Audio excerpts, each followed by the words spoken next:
आज हम फिर हाजिर हैं अपने क्लास में। आज हम पढ़ने जा रहे हैं अपने इंग्लिश के प्रोज सेक्शन का first chapter sweetest love I do not गो, जो कि जॉर्डन के द्वारा लिखा गया है। आज हम इसकी समरी देखते हैं।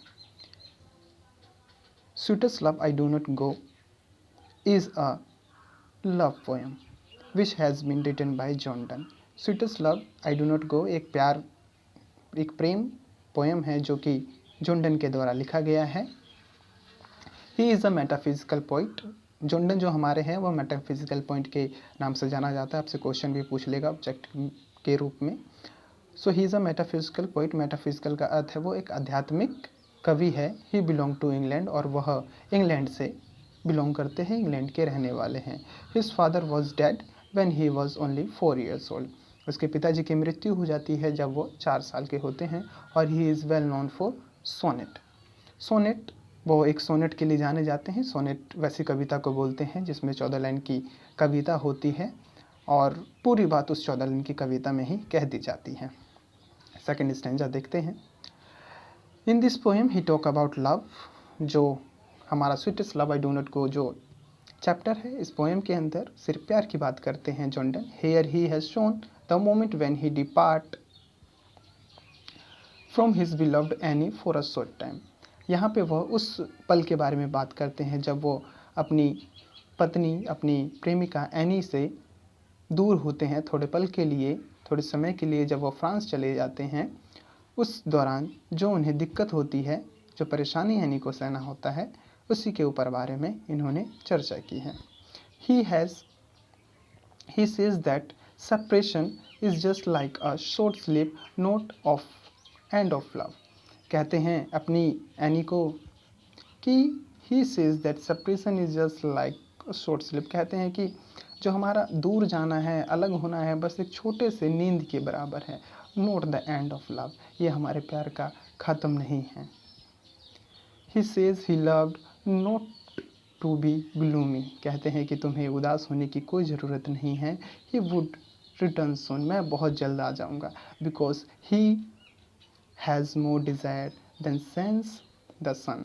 कहते हैं कि मेरे पास सूरज से ज़्यादा इच्छा है, सूरज से ज़्यादा शक्ति है, और मैं बहुत जल्द तुम्हारे पास आ जाऊंगा। तुम्हें उदास होने की बिल्कुल भी ज़रूरत नहीं है। थर्ड स्टेंजा देखते हैं इसका। कहते हैं he thinks that man power is fable. वो कहते हैं कि जो मानव की शक्ति है बहुत कमज़ोर हो जाती है। When he his luck disfavour him. कहते हैं जब उसका भाग्य साथ नहीं देता है। बिल्कुल सही बात है। कोई भी आज का मानव है, उसकी जो भी इच्छा है, जो भी शक्ति है, वो कमज़ोर हो जाती है जब उसका भाग्य साथ नहीं देता है। He says to his beloved she should not sigh and weep. कहते हैं कि एनी तुम्हें रोने की या तुम्हें आहें भरने की बिल्कुल भी ज़रूरत नहीं है। Because she is part of him, क्योंकि तुम मेरे जीवन का एक भाग हो, तुम मेरी भाग हो। And he finally says that those who love each other never parted but always live together. कहते हैं कि आखिरकार वो ये कहते हैं कि जो भी एक दूसरे को प्यार करता है वो कभी अलग नहीं होता है, वो हमेशा साथ रहते हैं। लिव टुगेदर, हमेशा वो जीवन भर साथ रहते हैं। वो ऐसा करके अपनी वाइफ एनी को समझाते हैं। देखिए, और हमारा लास्ट है 4th पैराग्राफ।